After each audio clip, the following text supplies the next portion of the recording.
Here we go, kicking off this video with some TMP royalty of sorts. The super lightweight 1.2 ounce assisted opening cryoed AUS-8 steel SOG Flash 1. Their catalog number on this blade is FSA-7, wearing the almost perfect deep carry SOG pocket clip. I say royalty because this is the knife that pretty much kicked off the Nutnfancy project back in 2008. Hi guys, another EDC knife review coming your way, old school style. Just the facts. I love the Flash 1. Very, and I repeat, very few blades of the EDC variety have met Flash 1 standards. At least the way I've reviewed them over the years. That is, it's super lightweight, 1.2 ounce, excellent speed. This is, of course, again, an assisted opening knife. Deep carry pocket clip, perfect blade shape, on and on. It's not the most, I don't know, aesthetic blade. It's functional. It's a utility EDC knife. I can think of maybe one or two blades that have gotten this formula right to the same level. I don't know, maybe Spyderco Dragonfly. We may visit that again before the video ends. SOG Flash 1, still a standard setter, and again, few meet its standards. I'm going to give it some competition though, and it's going to come from, you guys know the title already, from SOG itself. How about we talk about the SOG Blink? Here comes one in graphite gray. Listen to the deployment. Oh, that's awesome. I got to do that again. These are like little auto knives, the Blinks. Okay, there's graphite gray. That's catalog number BBA-99. Here comes a black one. My favorite. Way favorite. I like this one too, but the black is just so classy in this particular knife.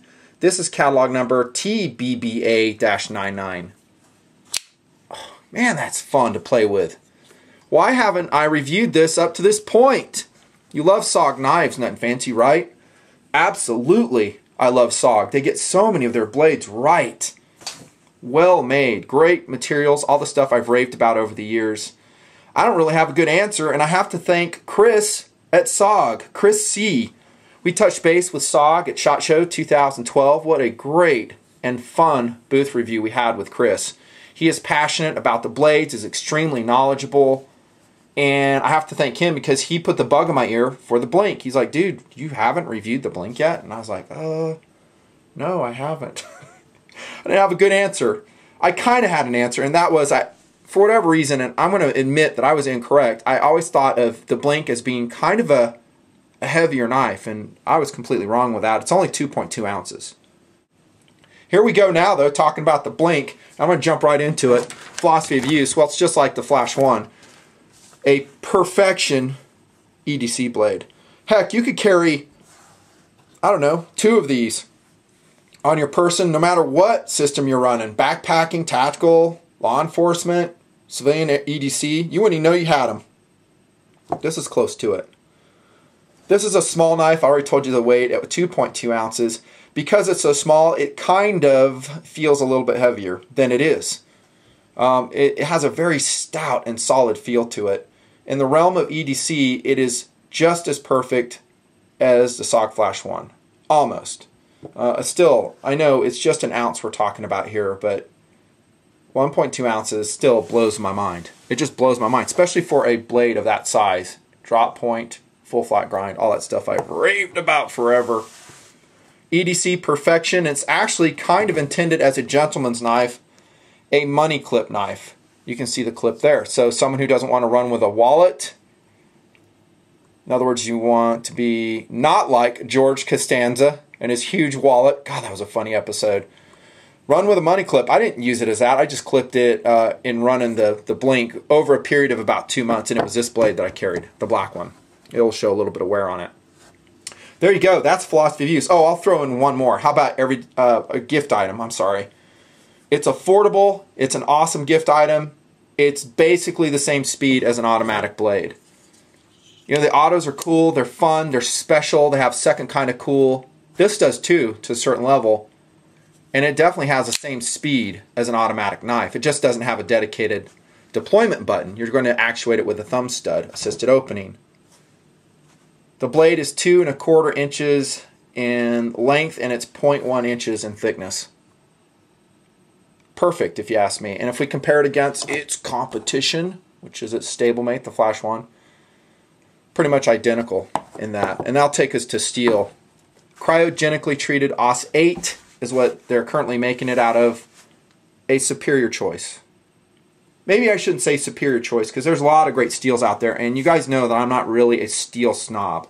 I want it to be rust resistant, I want it to hold its edge to an adequate level, and I want to be able to resharpen it without it pissing me off.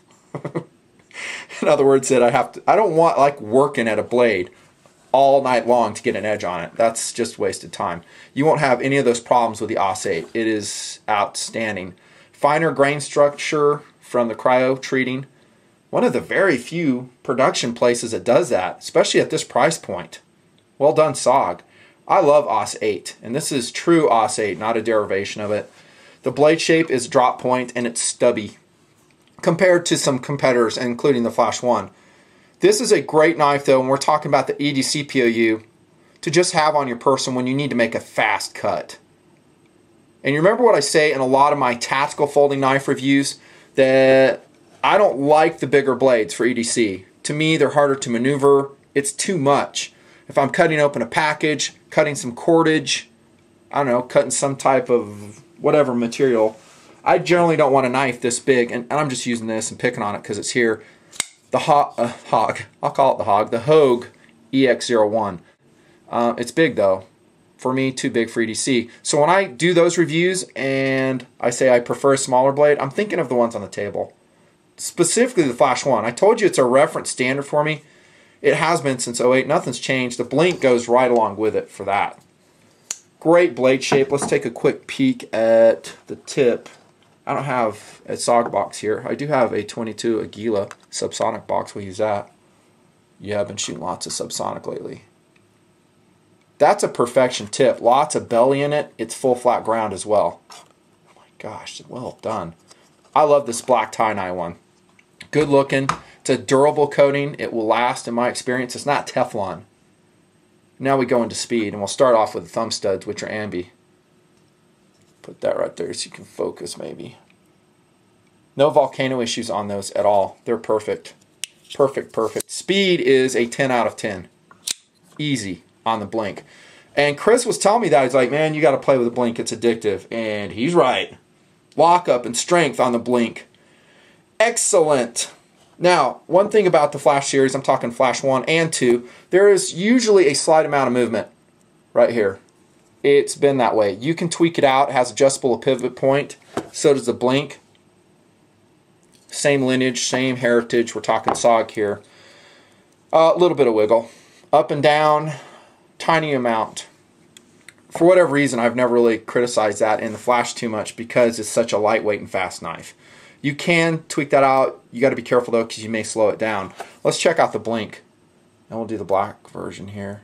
I don't detect any movement. And again, this is one I've been EDCing. Up and down. Very slight movement there. Got to be honest. No movement whatsoever in this one. Side to side or up and down. This is a brand new unused graphite gray Blink. I would say it's excellent. Maybe not perfection, but excellent. Handle material. Here comes a big plus, ergonomically speaking, of the Blink. Look at the width. Now that's thin. And I'm going to roll in a competitor at this time. We're going to show you the Kershaw Oso Sweet 1830, 2.8 ounce, $22 in an inferior steel, OS 6. This is a great blade. I reviewed it a long time ago. I love the Oso Sweet, but it's a fatter knife. Ergonomically, once you deploy it, maybe that's a good thing. You like it. It's more hand-filling.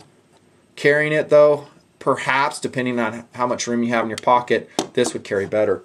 You almost don't even know you have the Blink on you. It's so super thin. Now, ergonomically speaking, again, when we use it in hand, how's that work? I didn't find a problem at all. Again, it's an EDC blade. This isn't a bushcrafting blade or a long-term food preparation blade. It's one you're going to use, I don't know, just instantaneously when you need to make a cut.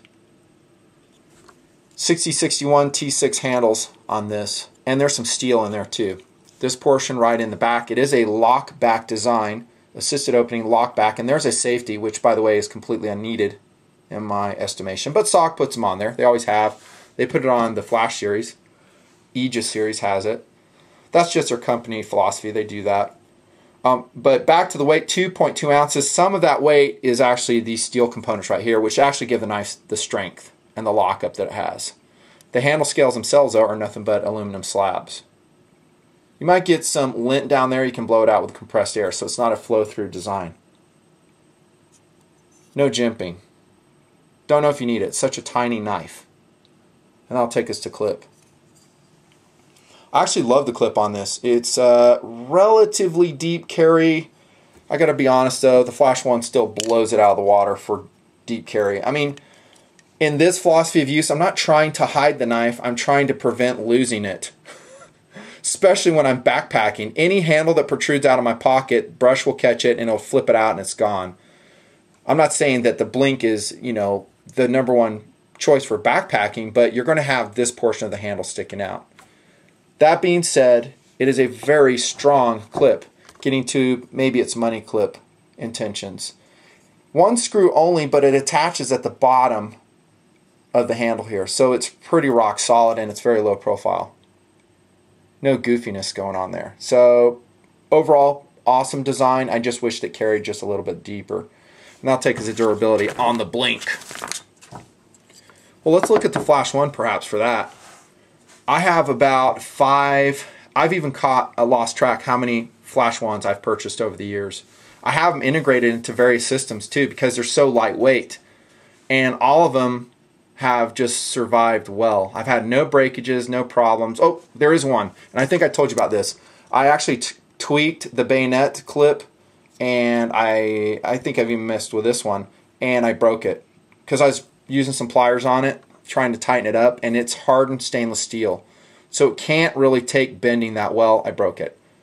I sent it back to SOG and I had a replacement within 5 days. 5 days. That's SOG service lifetime warranty that they have on their knives. I love SOG.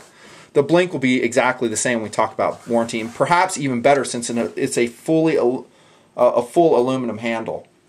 There's no Zytel. I honestly don't see a huge difference in durability between Zytel and aluminum. Some guys might make a case that this will be a more rigid design. I think it's funny because it's such a tiny knife. I don't think it'll ever be called upon to do serious cutting.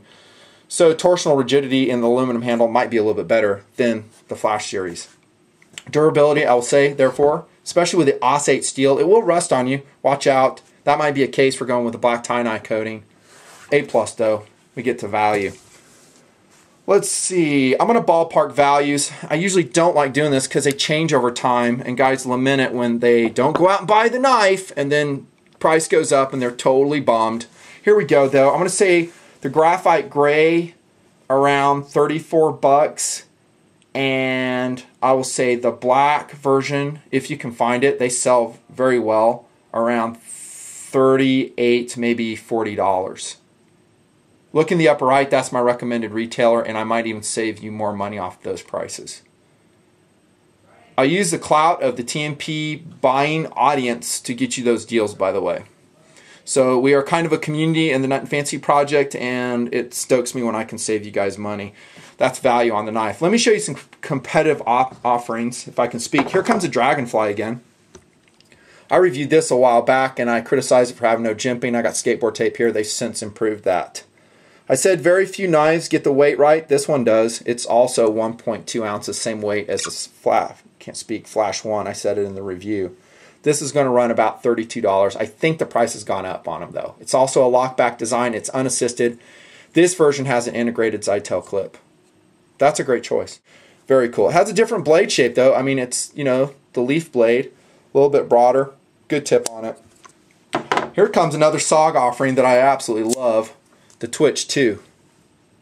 This is TW8, make sure I'm telling you right, -8 I think, can't read my own writing. An osate steel 2.6 ounces, around $45. 2.6 ounces means it's very close, if not in most people's minds, identical weight to the Blink. Which one would you prefer between the two of these, Nutnfancy? I love them both. I really do. I really love the Twitch. It has a little bit of longer cutting surface. The blade's narrower in width, which might give it a little bit more versatility in cutting, more reach in cutting. I'm talking just utility tasks. A little more handle to grasp onto. It is just slightly heavier though. I love them both. That's a Twitch. I already showed you the Oh So Sweet. That's another great option. That's an assisted opening knife.